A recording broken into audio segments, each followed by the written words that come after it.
तर नमस्कार मित्रांनो, ठरलं तर मग या मालिकेच्या पुढील भागामध्ये आपण पाहणार आहोत की अर्जुनला पोलीस स्टेशनमधून फोन आलेला असतो. त्यामुळे तो पोलीस स्टेशनमध्ये पोहोचतो. त्यावेळी त्याला कळतं की सायलीला या लोकांनी अरेस्ट केलेलं आहे. तर आता अर्जुन पोलिसांना विचारत असतो की तुम्ही सायलीला का अरेस्ट केलं.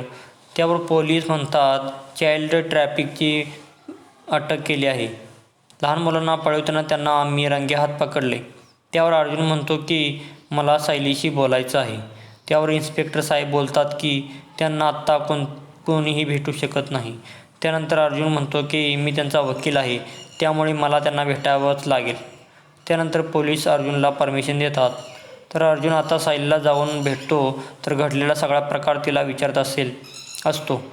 सायली म्हणते की मी कुसुमताईंच्या घरी जायला निघाले होते, मात्र मध्येच मला दिसले की काही लोक एका मुलाला किडनॅप करत आहेत, म्हणून मी त्याला वाचवायला गेले आणि नंतर त्या सगळ्यांनी माझ्यावरच आरोप लावले की मी या मुलाला पळवून नेत होते. तर आता सगळे पुरावे सायलीच्या विरोधात असल्यामुळे अर्जुनचेही हात दगडाखाली आहेत. पण अर्जुनला समजले आहे की यामागे महिपतचा हात आहे.